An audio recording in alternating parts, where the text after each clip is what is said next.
Hello, welcome to this video where we're gonna do some more advanced things with the mouse. With the mouse look. Last time, we got mouse look working, so that means you can look up and down with the mouse, left and right, and forward and backwards. So we've got basic mouse look working.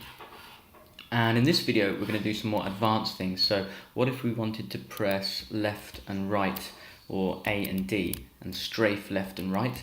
What if we wanted to fly around? So we could like look up and then fly up. Also, at the moment, we're only using translate to move. What if we wanted to use the physics engine to move? Also, let me just show you another thing. When we go into these blocks, there's like a little bug. It looks like we go into them. So there's something we could do with the collider. That's going to be an easy fix. What else have I got? I've got a list over here. We could limit our velocity, so our speed. We could make the mouse move a lot quicker. We could do that. We might do an angle clamp. And I think that's about it. So physics movement, flying around, going up and down. So that's going... when we're translating or using a physics engine to move forward, we also want to take into account our pitch, a wider collider, mouse speed increase, or maybe have some friction as well with the physics and strafing. Okay, let's start with the mouse speed. Right, so if we go into our script, in fact, we've got two scripts. We've got one script attached to our camera, which I need to make this code a lot bigger. There we go. Hopefully you can see that now. So this script is looking at the mouse position on the screen. So in a 2D vector, if we move it up and down, we change our pitch. If we move it left and right, we change our yaw. And we're actually changing the pitch of the camera, but we're moving the yaw, so on the y-axis, of the parent of the camera, which is this pink capsule. So a child object of the capsule is the camera. So that script that I was just looking at is iLook. So it does take into account the mouse movement, but it applies the rotation on the y-axis, the yaw movement, to the parent body. Okay, so what were we going to do? We were going to do some strafing. So if I go to my walk script, so this is attached to the capsule. At the moment, we're just asking for the input on what's called the vertical axis, which is a default thing that Unity provides for you, which just means basically pressing forward or backwards. So we want to do something very similar, but for left and right. So that will be the horizontal axis. So let's just change this to horizontal, and then we don't want movement this time. We want, I'll call it sidestep or strafing. Sidestep, there we go. We multiply by delta time to get that smooth, or rather consistent movement, and then we want to translate it along not the forward axis but our right axis, or other words, the x-axis. And we don't want to multiply by movement this time. We want to multiply it by our sidestep. Okay, save that script, and hopefully now we can press left and right and strafe around. So I'll just make sure everything's working. So I can look up and down, left and right. My frame rate's terrible, sorry, with the recording, I think. Forward and backwards, still working.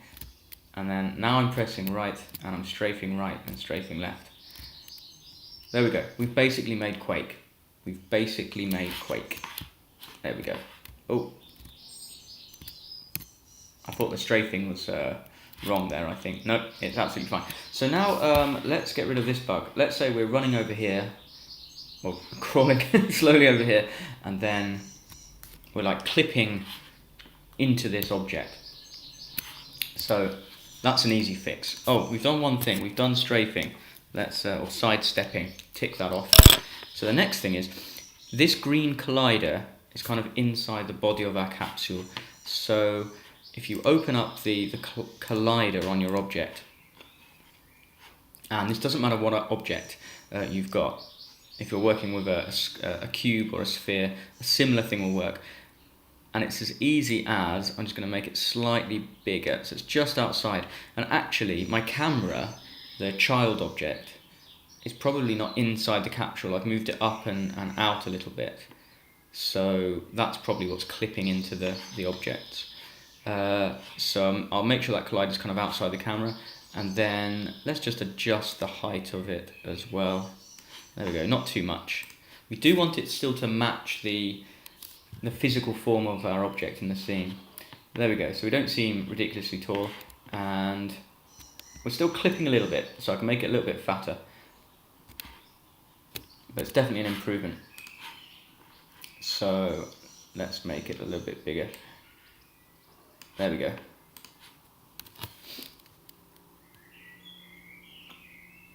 Right, what should we do next? There we go. Now it looks like that object is staying nice and solid, and we're bumping into it. I think making the mouse move. Oh, also, I think I mentioned I want to make the cursor disappear. That would be a good idea as well. So let's make the mouse move a lot quicker. This is easy. What do I need to tick? I need to tick the wider collider. Done that. We've sorted out that bug. Right. In iLook, what we can do when we're getting the data for how much our mouse has moved, we could just scale this up a little bit by 3. Times 3f, because we're dealing with a float. So I put a little f on the end, save that, and now it'll appear as though our mouse sensitivity has increased. So it's like power steering. There we go. That's much more like you're used to in, say, a first-person shooter or something like that. Brilliant. So I think now let's get our cursor sorted so it doesn't appear. It makes sense to do this in iLook or your equivalent script because it's the script that deals with the mouse. So in the start function, we could say cursor lock mode locked. I've got to remember how to do this. That's the mode that we want to change it to. So we want to say cursor dot lock state. There we go. Equals cursor lock mode locked. And then we shouldn't be able to see our cursor. But I'm not going to run this because our cursor is going to disappear and then it's going to be hard to stop the game. So in our update loop, let's just write a simple script to say, do we want to see mouse cursor again? So we're going to say if input dot key get key key code escape. Escape's pretty good for this. So if we press the escape key, then we want to say the cursor dot lock state equals cursor lock mode none. There we go. And then we should be able to get hold of our mouse key. Mouse key? Our mouse cursor again. Right, save the script. Press play. And hopefully it works. Right, you can no longer see the mouse cursor, which pulls you much more kind of in a immersive way, in an absorbed way, into the script, into the scene. There we go. I'm noticing I'm a little slow. It may be the sunstroke. I may have sunstroke. By not complaining, the weather is absolutely amazing. Right, so we can move around. We're moving a little slow. We can strafe, look up and down. A mouse has disappeared. Can we get it back again? Press escape. Yes, the mouse cursor comes straight back. and then we can get out of the game. Right, let's save the scene. So all is going well so far. So we've done mouse lock, and we can get it back again.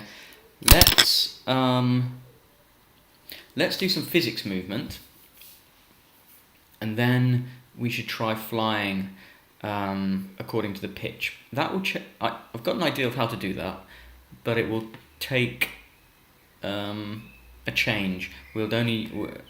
It would mean we'd only use one script, I think. So I think we'll just use the iLook script. Anyway, let's change our code in here in the walk script. So this is the script attached to the capsule. And at the moment we're using these translate functions to get our movement going. So we'll just do forward movement for now so you can see the principle. So I'm going to comment those out. And this time I'm going to say this rigid body. So just make sure that your capsule, so your main body, has a rigid body attached to it.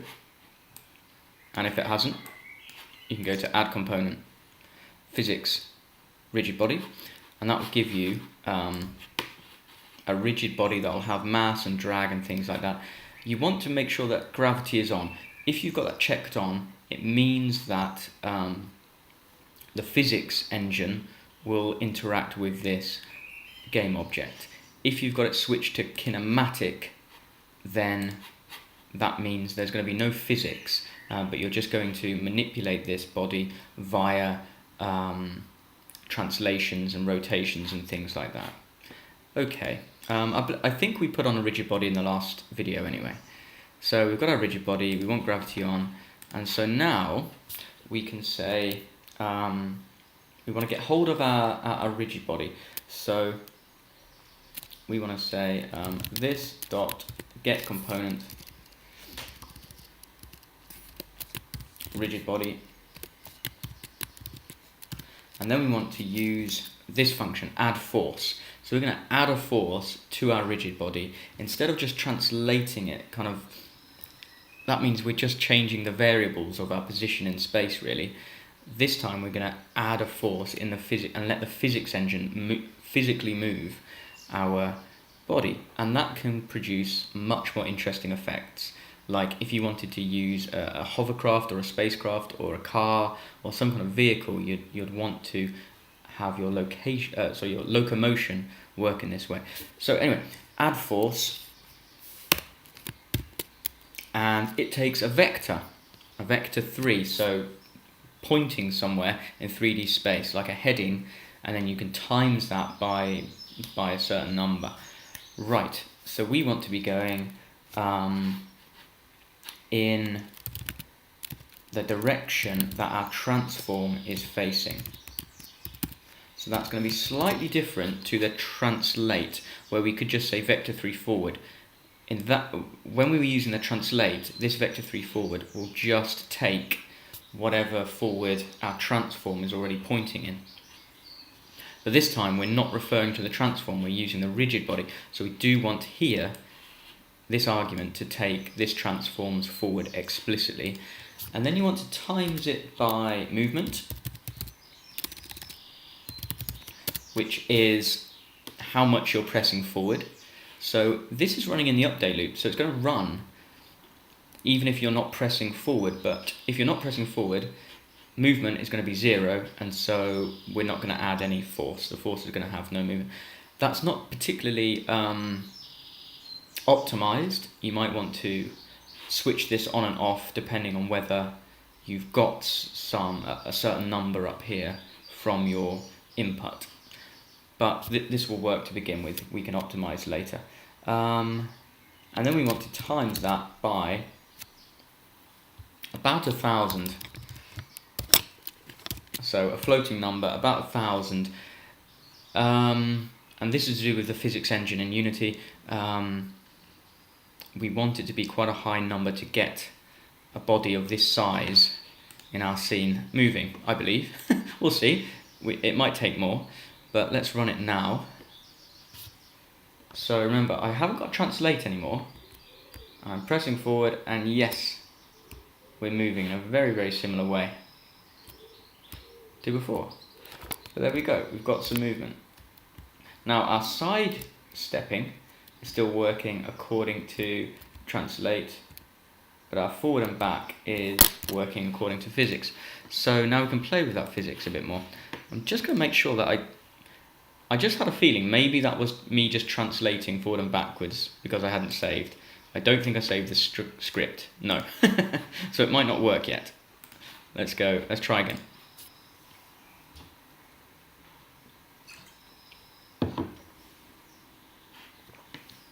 Okay. Okay, that feels a lot, a lot different. Right, now you can see that we've got hardly any friction. But if I'm pressing forward, there we go. It's like we're sliding around on some ice and things like this, which is a completely different experience to just using a translate. So, we've got physics movement working, but we want to handle this sliding around so it's a bit more manageable. So let's just tick off physics movement. So we could do this in two ways, two things we want to add. We could add a speed delimiter. So we could say only add a force when our velocity is under a certain amount.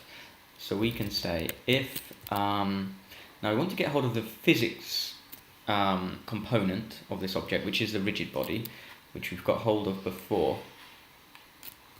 Now we're grabbing hold of it twice here, which again isn't very optimal.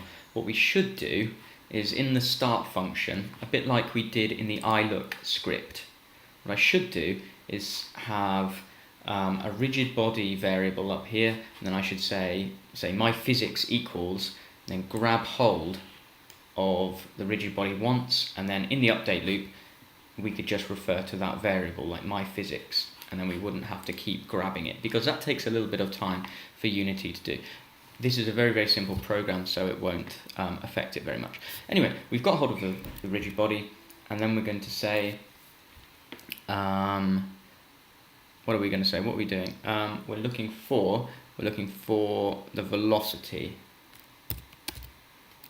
There we go, velocity, and we want the magnitude of that. So the velocity is a vector, and the magnitude of a vector is basically how big a vector is, so its size. So now we can say, I'm going to put this on two lines so we can see it. I'm going to say if that magnitude is less than, I don't know, 10, then add some speed, add some force to create speed. There we go. So that means you can only kind of control our little capsule ship here if we're obeying the speed limit. So now I'm pressing down. I'm going quite fast, but I'm not zipping off at a ridiculous rate. So let's reduce that even more to see the effect. So let's say less than 1. Hopefully that will mean we're just crawling around.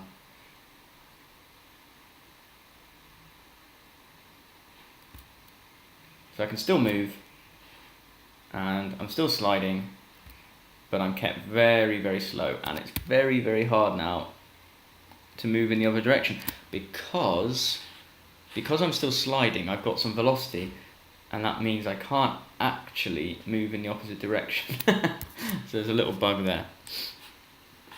Okay, which you won't notice if your velocity is quite high. There we go.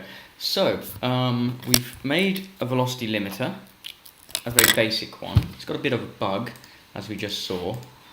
So what if you were going really fast and turning the other direction to slow yourself down? You won't be able to slow yourself down. So you could come up with an inventive way to, now you know the principle, to overcome that. So what we want to do, back in the scene, I've got hold of my main body, my capsule, and I now want to add something to the drag. So that's kind of like it's a bit like your overall friction in the world. And this is something you can use if you're going underwater and wanted to create the effect of slipping through the air and then hitting the water and then moving down a lot slower, you make the drag a lot higher. So drag's going to be a lot higher when you're in water or something viscous. So if I add about 9 to this, if memory serves, this will mean we won't skid around. There we go. That's really nice. We're getting a nice smooth acceleration and a nice smooth deceleration, and we're never going too fast. That's all nice and controlled. My frame rate is very, very low. It might be to do with the lighting in here or something like that. It sometimes affects how the video gets recorded. Anyway, apologies for that, but everything's working. We've got nice fast a nice fast mouse. Friction is kind of working, and we've got a speed delimiter. So done the friction. Mouse speed is done. Haven't tick that. Sorry. Right, flight. What if we wanted to fly around? So we've got to make some changes here, because what's basically happening at the moment is in the walk script, which we've just been using to change from a kinematic translation to a physics body physics movement, we've been using the forward of our capsule, so the Y rotation. But the rotation we're now interested in and being able to lift off from the ground and then to descend again is attached to our eyes, our camera. So what I think we're going to do is we're going to create a new movement algorithm just looking at the camera, and we won't worry about the body. What we'll do, we'll have to make this game object a child of our camera later on. That's what I think we'll have to do. Okay, so let's do it, and this will be the last thing in this second video in the mouse look tutorial. So we're going to have to deal with quaternions. Right. First thing we're going to do is turn off the walk script. So let's commit to that. So there's the walk script. We've turned you off, so you won't be working anymore. All that hard work we just achieved. And we're just going to be using eye look now. Okay, so this is where we turned the cursor off. We grabbed hold of the body of our capsule, which we won't need anymore. So we don't need you anymore, and we'll comment that out as well. And that means we're going to have to attend to this line of code. So at the moment we're rotating on the up axis or the Y axis, as I just said, by grabbing hold of our body, our capsule. So I'll just comment this, but we do want to do something like this. I want to replace my body with, just like the line below, this transform. There we go. So now we're asking Unity to rotate this transform, not the body. Now I've got a feeling this won't work at the moment. Let's just see what's happening now.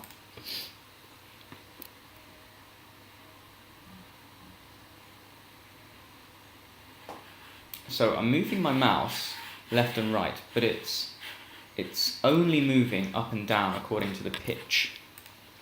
So that's happening because although we've got two rotation lines here going on, Unity will only, it's basically only the first one getting treated, and then, or rather it's the second one.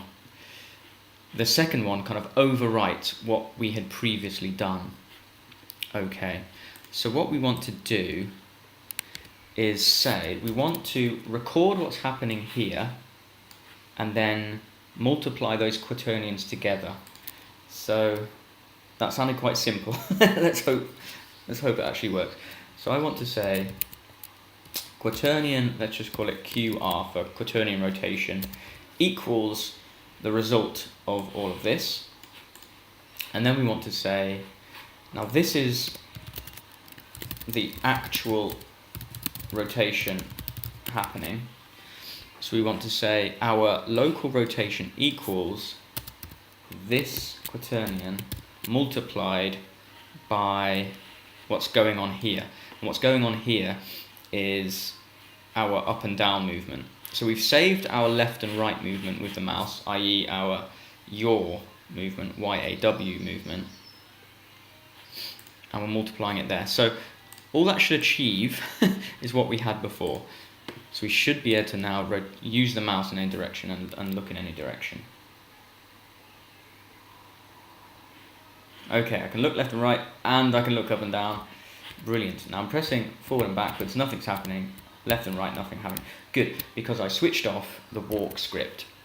So now, what we've achieved is the mouse movement is taking care of all of the rotation, yaw and pitch. So that means all of the rotation is centered on the camera, and that means the camera's forward is going to be whichever way we're looking, up, down, left and right. So hopefully, let's just go and do a little bit of copy and pasting. Now we should be able to do our translation after we've rotated. Only do this after you've rotated. We can now say translate by our forward times movement. So again, we're going to have to get hold of some movement. Should I won't copy and paste this time, I'll do it properly. So if, no I will, no I need to say, I need to say float movement equals input get axis, and we want to get hold of the vertical, that means forward and backwards, according to Unity's default settings. Right. Oh, and also we want a consistent movement across different frame rates and things. So we want to say movement multiplied by itself by, or times it, or multiply it by delta time. And that's the time it takes to complete one frame. Right. Which just keeps, as I said, keeps everything we're doing here consistent according to any frame rate, any computer that you're using. Right, we can look up, down, left and right, forward and backwards. We're moving in the correct direction, and I'm looking up, and now I can fly over objects. Brilliant. So that's how to do flight. And look in any direction that you want to go. And of course, this would work in the physics engine. And you could turn gravity on and off using the rigid body. So you could jump your, if you kept gravity on and you were looking up and you press forward, it would make you jump, but gravity would bring you back down again. And you could overcome the gravity in different ways. You could just switch it off, or you could detect how much the gravity is and kind of cancel it out using the physics, add force, different things like that. Right, so what I'll do to finish it off, we've got the flight movement working. What we want to do is make sure that we've got this body attached to us. So all we're going to do is de-child the capsule, and then we're going to place the capsule. Oh, I think I've just placed it inside of a cube.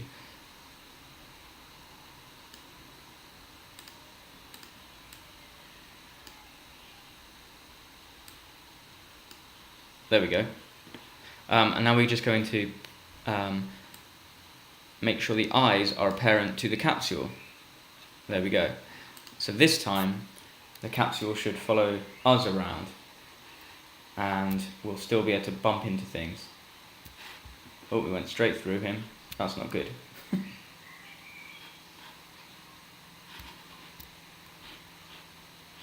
Oh, there we go, that's better. Is it? Or am I somehow trapped inside of that pillar? Okay, I'm not sure what's going on here.